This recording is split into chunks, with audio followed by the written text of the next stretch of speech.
Lo que se ha difundido como la verdad absoluta sobre la fosa de las Marianas es en realidad un fragmento diminuto de una narrativa mucho más compleja y enigmática. Se suele representar este abismo como un desierto biológico, un vacío presurizado donde la vida sobrevive apenas al borde de la extinción. La realidad biológica es diametralmente opuesta. El abismo no es una carencia, sino una de las fronteras evolutivas más fértiles del planeta, gobernada por organismos cuyas estrategias de supervivencia desafían nuestra comprensión sobre el metabolismo y la adaptabilidad celular. Debajo de los 10.000 metros de profundidad, la presión atmosférica alcanza niveles que pulverizarían cualquier vehículo convencional, excediendo las 1.000 atmósferas. En este escenario, la química de la vida cambia. Las criaturas que habitan la zona hadal no son simplemente versiones reducidas de organismos someros.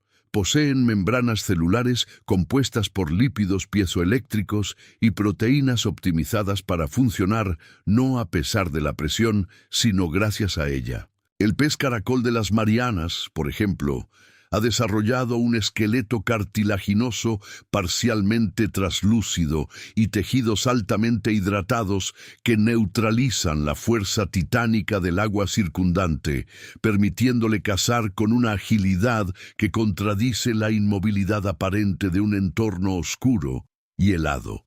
Esa oscuridad, lejos de ser un impedimento, dicta la estructura misma de la red trófica.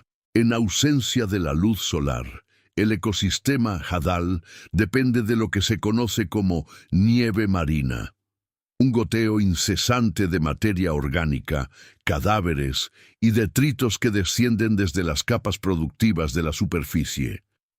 Este recurso, que tarda semanas en alcanzar el lecho oceánico, sustenta poblaciones densas de anfípodos, pequeños crustáceos que han prosperado como los principales carroñeros del foso. Al observar su comportamiento, se revela un orden biológico fascinante donde la competencia por los nutrientes es tan intensa que ha forzado la aparición de metabolismos ultralentos y una capacidad asombrosa para el almacenamiento de energía en condiciones de privación extrema. Si el espectador que busca comprender la verdadera naturaleza del abismo se encuentra con esta perspectiva por primera vez, es porque la ciencia moderna apenas ha comenzado a raspar la superficie de lo que ocurre realmente bajo los kilómetros de sedimento abisal. La insistencia en denominar este lugar como un inframundo muerto ha ocultado durante décadas la existencia de una red de biofluorescencia y comunicación química que apenas empezamos a mapear. Quienes encuentran valor en la exploración de estas fronteras invisibles y suelen profundizar en el conocimiento factual por encima del sensacionalismo, encontrarán que el foso es mucho más que un agujero en el mapa topográfico. Resulta necesario desmantelar la idea de que estas criaturas son aberraciones biológicas nacidas de la mutación. Son, en esencia, maestros de la economía termodinámica. Las especies que dominan el abismo, como los equinodermos o lotúridos, funcionan como máquinas de reciclaje biológico que mantienen la integridad del lecho marino. Su presencia asegura que el ciclo del carbono se complete en la profundidad, evitando la acumulación estancada de sedimentos. Es una danza silenciosa de reciclaje y adaptación que ha permanecido prácticamente inalterada durante millones de años, mientras en la superficie los continentes se fragmentaban y la vida evolucionaba en miles de direcciones. El factor de la presión es lo que confunde a la imaginación humana, acostumbrada a vincular la vida con la expansión y el espacio, cuando aquí la clave es la compactación.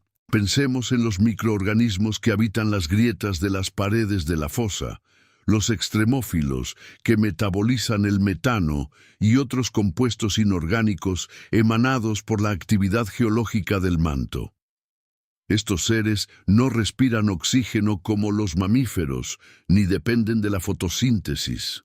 Ellos transforman la roca, la presión y el calor interno de la Tierra en el combustible necesario para la síntesis de proteínas. Es un modo de existencia que sugiere, con una contundencia científica abrumadora, que la vida no es un accidente que requiere condiciones específicas, sino una propiedad casi ineludible de la materia bajo las condiciones adecuadas.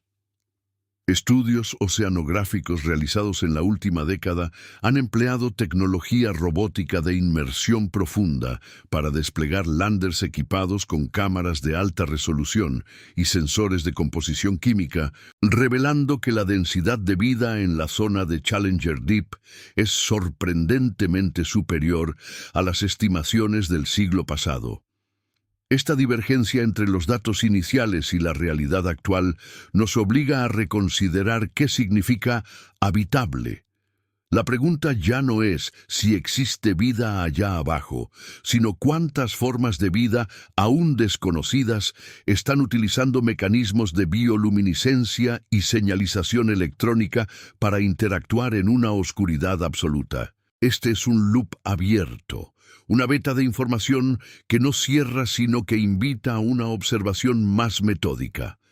El abismo, lejos de ser un final, es una plataforma de innovación evolutiva que desafía las leyes físicas que observamos en el mundo del aire. La estabilidad del lecho oceánico, protegida de las variaciones climáticas que azotan la superficie, ofrece un laboratorio constante donde las especies no han necesitado cambiar drásticamente para sobrevivir, sino perfeccionar su eficiencia. Aquí, la lentitud no es debilidad, es la máxima sofisticación de una especie que sabe que el siguiente festín, caído de los cielos oceánicos, puede tardar meses en llegar. La supuesta inmutabilidad de este ecosistema, no obstante, se desmorona al observar la llegada de lo que la oceanografía denomina nieve marina. Este flujo constante de detritos, restos biológicos, partículas carbonatadas y microfósiles que descienden desde las capas productivas de la superficie, representa el cordón umbilical que conecta los mundos del Sol con los imperios de las sombras. Cada gramo de esta materia orgánica representa una moneda de cambio en una economía donde la energía es el recurso más escaso y, por ende, el más preciado. Aquel que domine la verticalidad de la columna de agua, aquel que sepa posicionarse estratégicamente en los estratos abisales para interceptar estas caídas antes de que se mineralicen en el sedimento, es quien dicta las reglas del juego evolutivo. La competencia aquí no es una guerra territorial de garras y dientes, sino una carrera silenciosa de paciencia y sensores especializados. Piense en la complejidad de un organismo que debe detectar un gradiente químico minúsculo, a kilómetros de distancia, en un entorno de presión aplastante. Mientras en la superficie un predador se guía por la vista y el movimiento brusco, aquí el silencio es un componente tangible del entorno. La propagación del sonido y de las señales de presión se comporta de manera distinta a densidades tan elevadas, convirtiendo a estos animales en expertos en la cartografía sonora de su propio hábitat. Cuando una criatura se desplaza por las paredes del cañón de la fosa, su mera presencia distorsiona las finas capas de sedimentos suspendidos, un evento que las especies ciegas pueden interpretar como una firma de identidad. Es un lenguaje de vibraciones que la ciencia apenas ha comenzado a descifrar mediante el análisis espectrográfico del ruido de fondo. Resulta fascinante considerar las implicaciones fisiológicas de esta adaptación. Los tejidos de estas criaturas no están constituidos por células rígidas, sino por membranas cargadas de lípidos de cadena larga y proteínas fluidas que resisten el aplastamiento sin comprometer la integridad estructural. Si un organismo del abismo fuera elevado rápidamente a la superficie, su estructura colapsaría bajo sus propios mecanismos de homeostasis, lo que subraya la barrera física impuesta por la columna de agua. Somos, literalmente, una especie confinada a la planicie de la atmósfera, incapaz de comprender, salvo por la mediación tecnológica, lo que significa vivir en un medio donde el peso del océano se siente como una constante omnipresente e ineludible. Este contraste entre nuestra fragilidad y la resiliencia de la fauna abisal debería alterar nuestra percepción de lo que constituye un entorno hostil. Cuestionemos ahora la noción de la vejez y la mortalidad en estas profundidades. La literatura académica sugiere que el metabolismo pausado, casi imperceptible, de muchas de estas especies podría estar vinculado a una longevidad que desafía cualquier comparación con las formas de vida superficiales. Es posible que un organismo, en su afán de ahorrar energía y maximizar la eficiencia ante la escasez, haya bloqueado los mecanismos de senescencia acelerada. Si el tiempo se percibe como una serie de eventos de alimentación espaciados por décadas, la vida se estira, se vuelve más resistente, más deliberada. Estamos ante seres que observan el cambio geológico no como algo distante, sino como parte de su ritmo vital.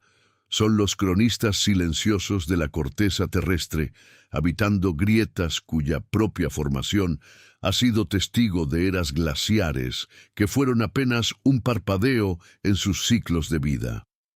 Imaginemos por un instante la presión evolutiva que supone el aislamiento absoluto de poblaciones. En los valles de la fosa, donde los umbrales topográficos impiden la migración de especies entre distintos sectores, se han desarrollado linajes que se han segregado de manera casi experimental. Esta fragmentación del hábitat ha dado pie a una especialización extrema. Cada fosa no es una unidad, sino un archipiélago de soledad biológica donde cada animal es el resultado de una destilación de características que, en otro entorno, habrían sucumbido a la competencia o al mestizaje. La diversificación de las formas de bioluminiscencia, por ejemplo, sugiere que la comunicación visual es clave, pero bajo parámetros de espectro que nosotros, con nuestros ojos ajustados a la luz solar, somos físicamente incapaces de captar en su totalidad. Es un espectáculo de luces que nadie ha visto, diseñado para un auditorio invisible. Avanzar hacia la base del Challenger Deep es adentrarse en la frontera, donde la tecnología y la biología parecen converger. Los robots de exploración actual ya no actúan como simples observadores.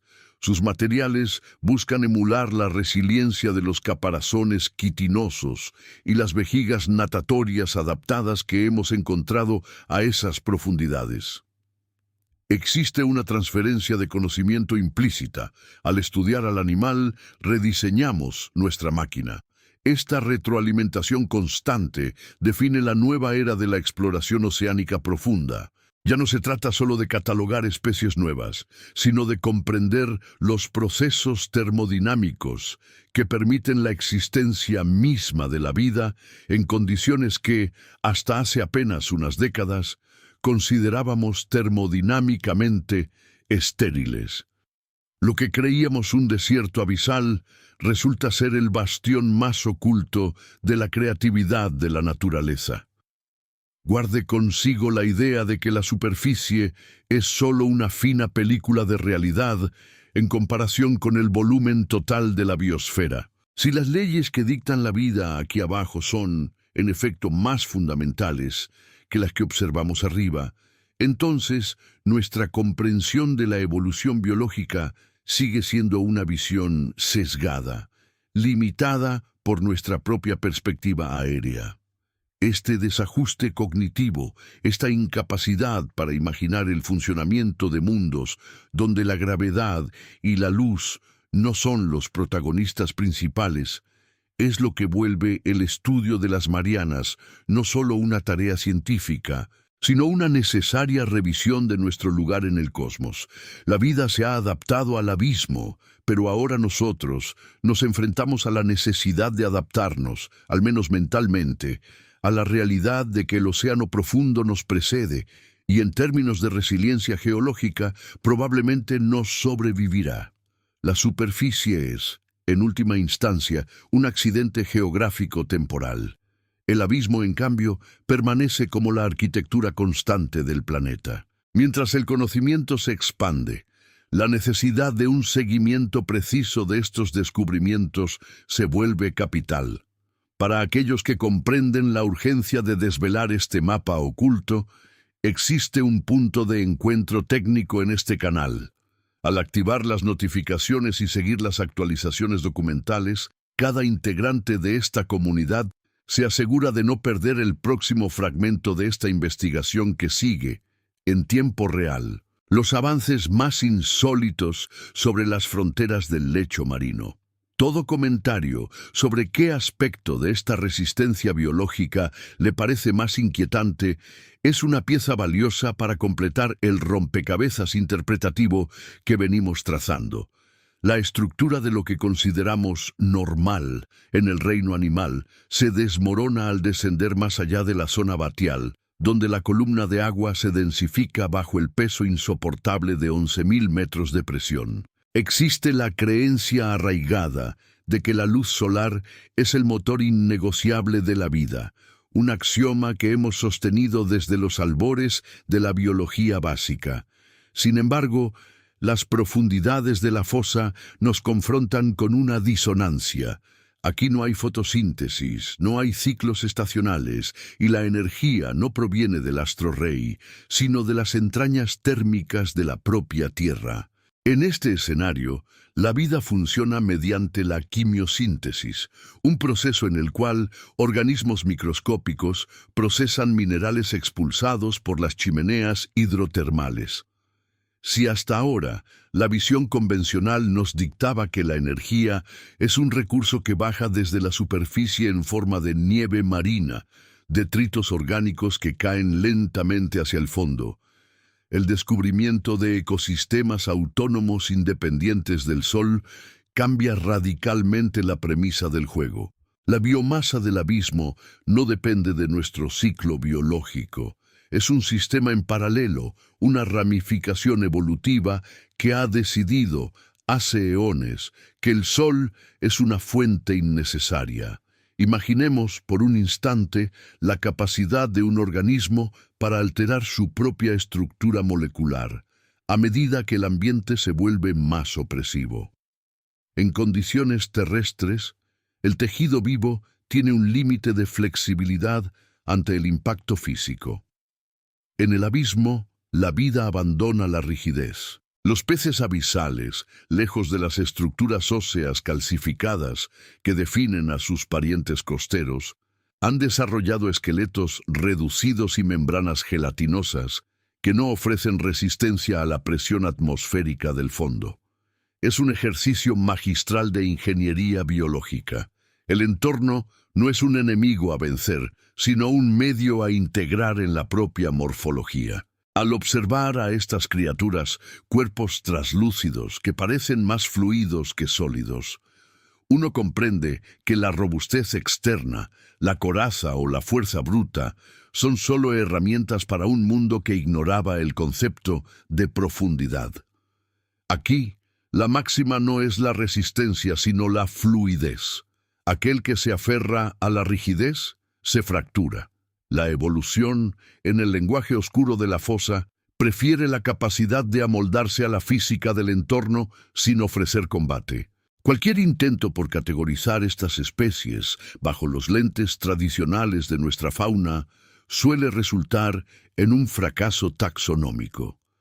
Consideremos, por ejemplo, las estrategias de depredación en un entorno donde el movimiento requiere un gasto energético prohibitivo. La eficiencia se convierte en la única moneda de cambio. Muchos de los habitantes abisales han optado por la inmovilidad estratégica. Esperan. No persiguen ni acechan bajo un modelo de búsqueda activa.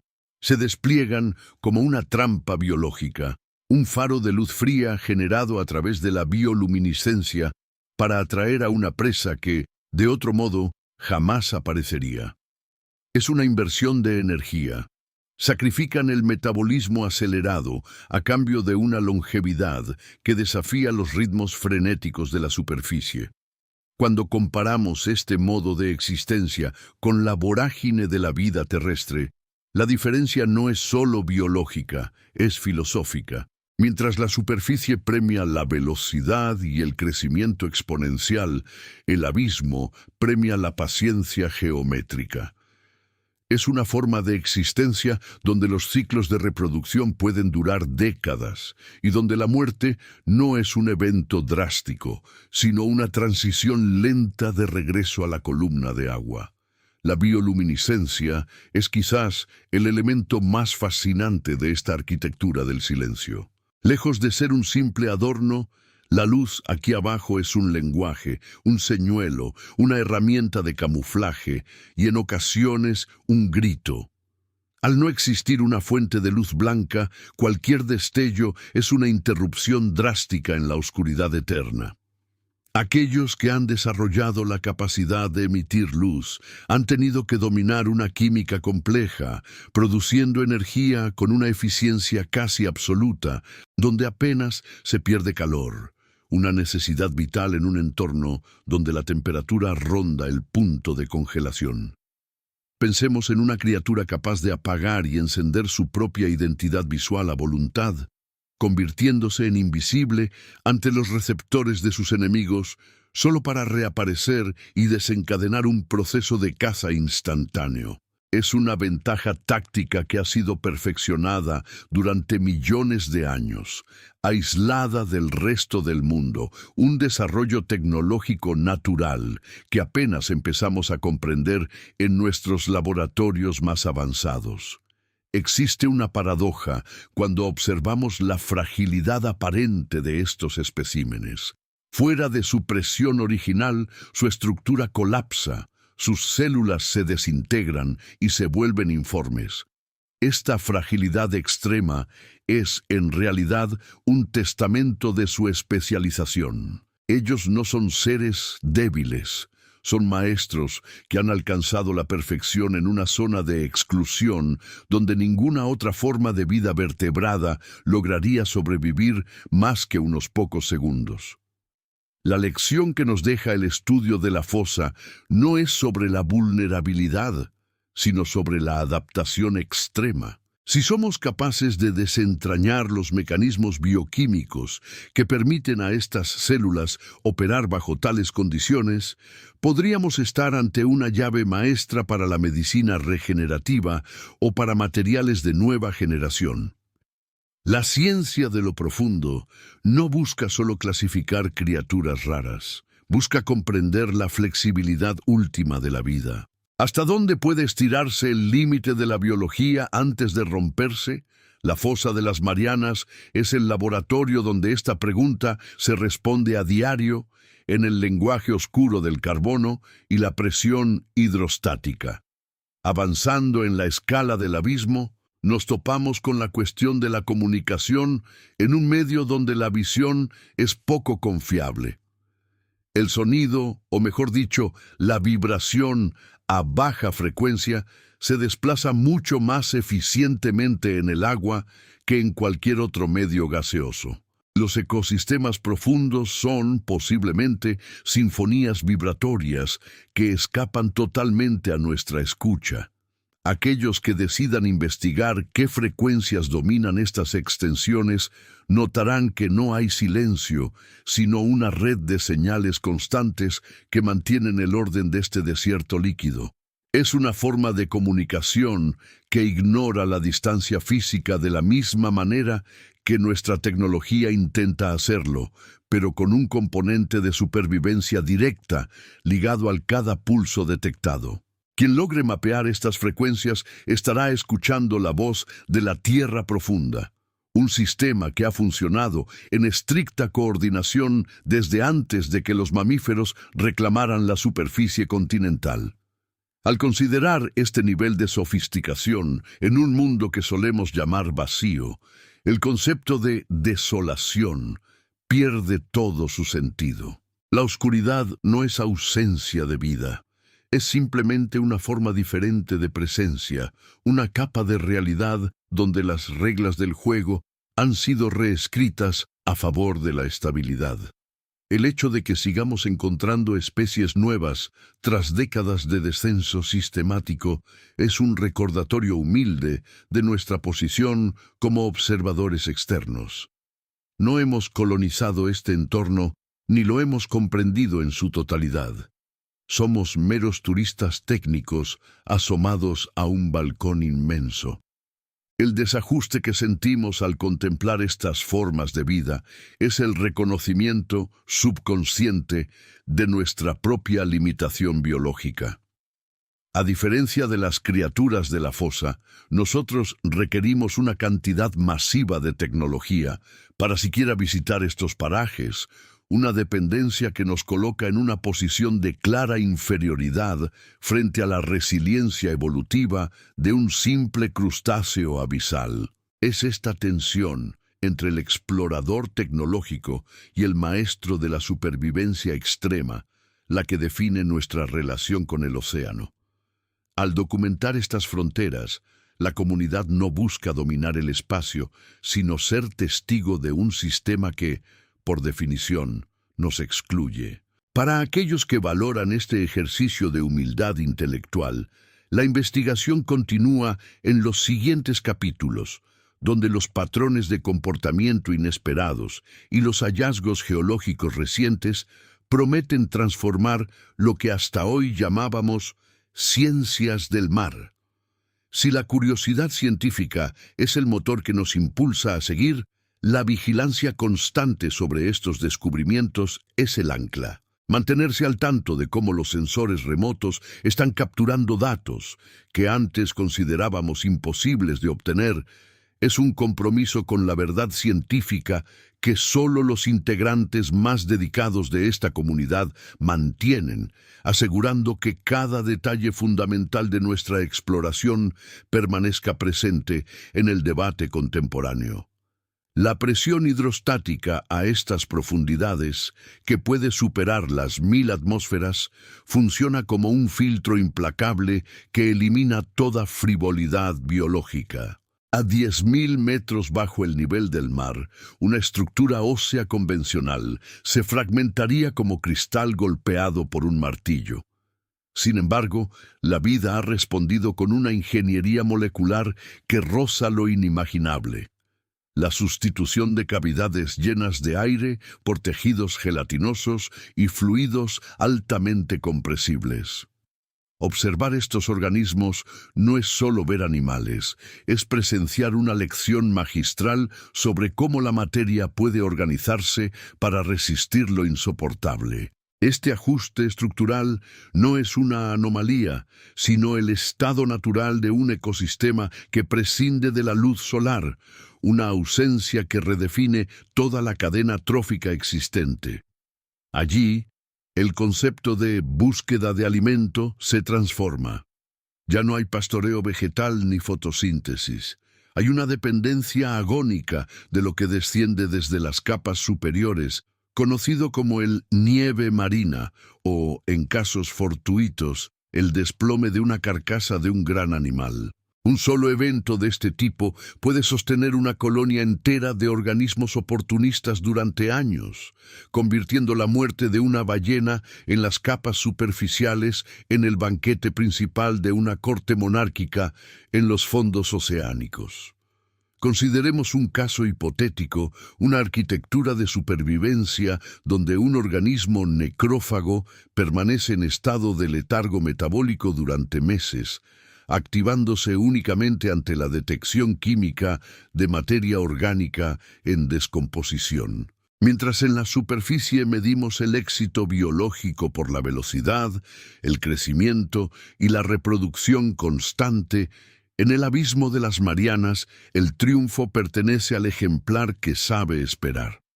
La energía es un bien tan escaso que el gasto calórico debe estar estrictamente justificado. Esta frugalidad extrema nos obliga a replantear nuestras propias teorías sobre la evolución.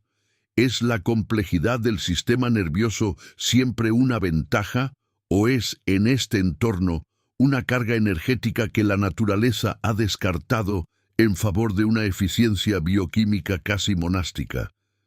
Existe una quietud inquietante en las grabaciones que han logrado captar estos comportamientos. Un silencio visual que rompe con la expectativa del espectador moderno, acostumbrado al frenesí de los arrecifes coralinos, donde la competencia es feroz y el movimiento constante es la única salvaguardia. Aquí, la lentitud no es debilidad. Es una estrategia de persistencia afinada por millones de años de estabilidad térmica. La composición química de estos seres revela adaptaciones que la industria de la biotecnología observa con cautela. Proteínas capaces de mantener su conformación espacial bajo presiones que desnaturalizarían cualquier estructura molecular conocida en la superficie son el objeto de estudio de centros de investigación de vanguardia. Es un terreno donde la frontera entre la biología pura y la ciencia de materiales se desdibuja por completo. No estamos ante simples criaturas, sino ante bibliotecas genéticas vivientes que contienen las claves para entender la tolerancia molecular a la adversidad. La paradoja de este interés científico es palpable. Mientras estudiamos estas especies con el fin de obtener avances farmacológicos o tecnológicos para nuestra propia supervivencia en otros entornos hostiles, seguimos poniendo en riesgo la integridad de este hábitat. Cada inmersión, cada cable tendido y cada fuente de luz artificial introducida en esa zona virgen es una perturbación potencial que no alcanzamos a dimensionar del todo. La vulnerabilidad de este ecosistema es el costo oculto de nuestro apetito por el conocimiento. Imaginemos, siguiendo este hilo de pensamiento, una estructura de red compleja donde cada criatura es un nodo vital cuya eliminación alteraría el equilibrio químico de las corrientes locales. Si un solo depredador de aguas profundas ve mermada su población, el efecto cascada sobre los descomponedores y por ende sobre el reciclaje de nutrientes en el sedimento podría ser irreversible. No hablamos de un ecosistema local, sino de un pilar fundamental en la química de los océanos, que en última instancia regula los ciclos de carbono globales. Desestimar la importancia de estas formas de vida minúsculas por su lejanía o invisibilidad es un error de perspectiva histórica que nuestra generación ya no puede permitirse. La interconexión no conoce la profundidad. Lo que ocurre bajo la fosa termina, a largo plazo, influyendo en la termodinámica del planeta entero. Aquellos que prefieren profundizar en esta visión sistémica suelen notar que el océano profundo funciona como un enorme termostato que, aunque invisible, dicta el ritmo de las condiciones atmosféricas que damos por sentado en nuestro día a día sobre tierra firme. Al desplazarnos más allá de los hechos establecidos, entramos en el terreno de las especulaciones fundamentadas sobre la vida extraterrestre. La exobiología moderna dedica horas de trabajo analítico a modelar ambientes similares a los de la fosa de las Marianas, imaginando qué tipo de biología sería posible en los océanos helados de lunas distantes. Aquí, en nuestro propio patio trasero, la naturaleza ya ha resuelto el problema de la vida sin luz, sin calor radiante y sin oxígeno abundante. Estudiar a los habitantes de las Marianas es, esencialmente, practicar la astrobiología mediante el uso de sumergibles en lugar de telescopios. Cada criatura captada por las lentes de una cámara es, potencialmente, un análogo de una forma de vida que podría estar flotando en las profundidades de mundos que aún no hemos visitado. La distancia entre el fondo del mar y la superficie estelar se reduce cuando entendemos que los límites del éxito biológico son, fundamentalmente, químicos. A medida que la tecnología de sensores mejora y podemos observar estos ecosistemas en reposo, sin la intrusión mecánica que altera el comportamiento de la fauna local, comenzamos a entender que la vida en el abismo es menos errática de lo que pensábamos. La persistencia de estas comunidades durante ciclos geológicos inmensos, desafíos como cambios en la composición química del agua y fluctuaciones de las corrientes globales, sugiere una resiliencia que nuestra especie apenas comienza a comprender. Mientras que muchas criaturas de superficie se han visto forzadas a migraciones masivas ante el cambio climático, la estabilidad de las fosas abisales ofrece un refugio que, aunque difícil de habitar, ha demostrado ser un búnker evolutivo de primer orden. Hay quienes, analizando la densidad de estos hallazgos, sostienen que los abismos no son el final de la cadena de la biodiversidad, sino su archivo histórico más seguro.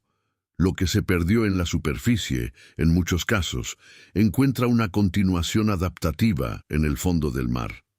Es una advertencia silenciosa, un recordatorio de que la vida, cuando se le ofrece el mínimo resquicio, se aferra a la existencia con una tenacidad inquebrantable. Esta cualidad de resistencia no es accidental, es el legado genético de aquellos que, hace épocas, aprendieron a abrazar la oscuridad no como una privación, sino como un elemento fundamental para su existencia. La forma en que entendemos nuestra relación con este vacío abisal termina siendo, en última instancia, un reflejo de nuestras propias ansiedades sobre la finitud de nuestro entorno. ¿Qué nos dirán los próximos sondeos sobre la composición genética de estos seres que nos obligue a redefinir, una vez más, nuestra propia historia natural? La respuesta está esperando en la quietud de las zonas hadales, donde el tiempo parece haber aprendido a fluir de una manera distinta, más pesada, más profunda y, sin duda, más implacable ante la mirada humana que intenta desentrañarlo. La bioluminiscencia en estas profundidades no es simplemente un mecanismo de supervivencia, funciona como un lenguaje sintáctico, una serie de pulsos y destellos que organizan el caos del entorno. Si imagináramos un sistema de comunicación que dependiera exclusivamente del color y la frecuencia, entenderíamos que lo que ocurre en la zona hadal es una red de información constante, invisible para los ojos adaptados a la radiación solar. Los organismos, muchos de ellos transparentes o con una pigmentación oscura que absorbe casi toda la luz, utilizan el fenómeno de la quimioluminiscencia como un código para el reconocimiento de parejas, la atracción de presas o la distracción de posibles amenazas. Cada destello azulado o verdoso es una pieza de información circulando en un vacío de 12.000 metros de columna de agua. La biología aquí se despliega como una coreografía química precisa, donde la eficiencia energética define quién logra persistir y quién, inevitablemente, sucumbe al agotamiento de sus reservas metabólicas. Esta inversión en la luz como recurso táctico nos revela algo que a menudo pasamos por alto. El abismo no es oscuro para sus habitantes. Es una dimensión donde la visibilidad es una variable que ellos controlan activamente. Mientras los seres humanos necesitamos fuentes de luz externas para penetrar el sedimento marino, estos animales portan su propia tecnología, una evolución divergente que pone en evidencia la arrogancia de juzgar la adaptabilidad exclusivamente por los estándares terrestres. Si una especie se ha especializado en producir luz a miles de metros de profundidad, ¿qué niveles de complejidad cognitiva subyacen en esos patrones rítmicos? La ciencia actual empieza a sospechar que esas secuencias de señales podrían ser mucho más que impulsos instintivos.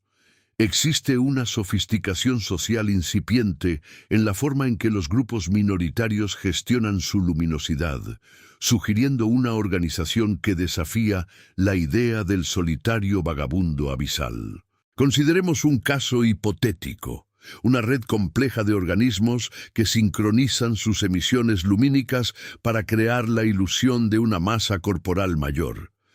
Ante una incursión, esta respuesta coordinada no es un acto reflejo, sino una táctica colectiva que exige una percepción del otro. Este tipo de comportamientos replantean la cuestión de la conciencia en especies que apenas hemos fotografiado.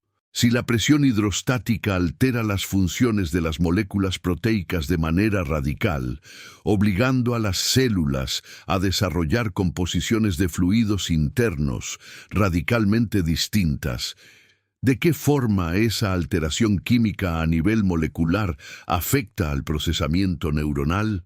No estamos simplemente observando criaturas diferentes, estamos siendo testigos de un experimento evolutivo en condiciones extremas que no podemos reproducir en laboratorio. La presión es el escultor invisible de cada sinapsis, limitando el espacio de maniobra, pero maximizando la eficiencia de cada enlace químico. La interconexión de este ecosistema se vuelve más evidente cuando observamos la lluvia de detritos orgánicos que desciende desde la superficie, conocida como nieve marina. Esta delgada capa de biomasa, que contiene los restos de seres que habitaron capas más hospitalarias, constituye el sustento de la compleja red trófica que sostiene la vida en la fosa. Es un flujo de energía que conecta los ecosistemas epipelágicos con lo que llamamos el desierto abisal. Aquí reside una ironía profunda. El aparente desierto está compuesto por millones de nodos de vida que dependen de forma literal de lo que cae desde arriba. Sin embargo, no son carroñeros pasivos. Las adaptaciones mandibulares y gástricas de muchos depredadores de aguas profundas indican una capacidad de procesamiento de alimento tan excepcional que un solo banquete puede permitir la supervivencia durante semanas o incluso meses de ayuno forzado. Esta gestión de recursos es una lección de economía biológica que excede nuestra comprensión sobre la saciedad y el metabolismo.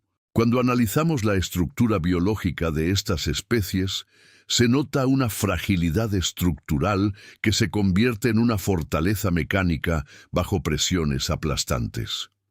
Muchos especímenes carecen de estructuras óseas rígidas, sustituyéndolas por cartílagos flexibles o incluso masas gelatinosas que en la superficie se colapsarían o se deformarían bajo su propio peso. Dentro de la fosa, esta flexibilidad les permite navegar la inmensidad del agua con un esfuerzo mínimo, deslizándose por presiones que desintegrarían cualquier submarino convencional fabricado por nuestra especie.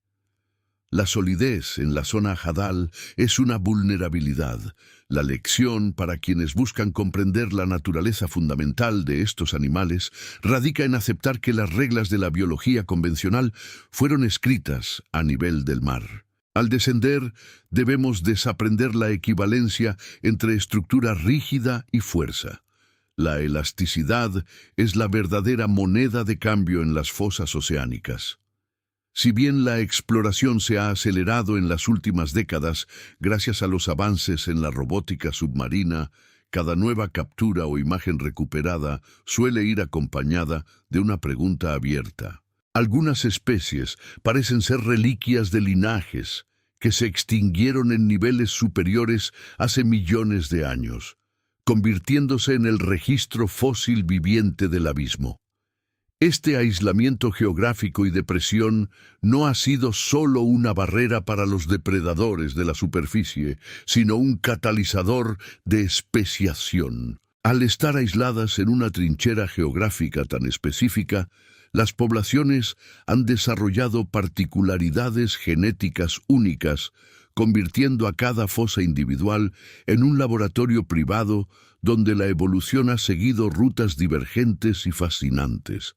Estamos ante una fragmentación de la historia natural que todavía intentamos cartografiar, sin el riesgo de destruir lo que buscamos entender. Es imperativo mencionar que esta estabilidad, esta relativa calma abisal, se está viendo alterada de formas que aún no alcanzamos a cuantificar plenamente. La entrada de microplásticos y contaminantes químicos que se depositan en el sedimento no conoce de profundidades. Aunque estas zonas parezcan inalcanzables, han comenzado a acumular las consecuencias de la actividad humana global. El impacto es sutil, silencioso y a largo plazo, pero la presencia de residuos sintéticos en el sistema digestivo de habitantes hadales es un marcador preocupante. La pregunta que surge tras esta realidad es inevitable. ¿Hasta qué punto es posible que un refugio evolutivo tan remoto actúe como un sumidero de nuestros propios fallos ambientales? Al observar los registros de estas criaturas, encontramos la evidencia palpable de una interdependencia global que no deja rincón sin tocar. Una advertencia de que incluso el lugar más recóndito del planeta forma parte del mismo ciclo circulatorio de nuestra biosfera compartida. La fragilidad de este sistema no reside únicamente en la presión hidrostática o en la oscuridad perpetua, sino en la velocidad con la que la huella humana se ha infiltrado en lo que antes considerábamos un horizonte inalcanzable. Este aislamiento, que durante eones permitió la sofisticación biológica de especies como los anfípodos gigantes y los peces caracol de las Mariana, hoy se deshace bajo el peso de una conectividad química que no distingue entre la superficie iluminada y la trinchera abisal. Observar estas criaturas no es solo un ejercicio de curiosidad biológica, es contemplar un espejo de nuestra propia responsabilidad sobre los ciclos que sostienen la vida a escala planetaria. Si estos organismos han logrado prosperar adaptándose a una realidad tan extrema, su vulnerabilidad ante agentes externos es la métrica definitiva de nuestra incidencia global. El abismo, en definitiva, no es el final de nuestra historia, sino su base. Lo que sucede en las profundidades no se queda allí, pues el océano profundo es el regulador inmenso de los procesos que hacen posible la habitabilidad del mundo superior. Comprender estas formas de vida y los desafíos que enfrentan es reconocer que la protección de estas zonas recónditas es, en última instancia, una salvaguarda de la estabilidad biológica a la que pertenecemos. Para quienes siguen este espacio, con el compromiso de entender las tramas ocultas de nuestra biosfera, la exploración continúa. Si la complejidad de esta red oceánica le hace cuestionar los límites de nuestra influencia en el mundo natural, deje abajo, en los comentarios, qué impacto cree que tendrá nuestra intervención en los próximos ciclos biológicos del Hadal. Inscríbase y active las notificaciones, pues seguiremos cartografiando los misterios que todavía guardan los ecosistemas más críticos y menos documentados de la Tierra.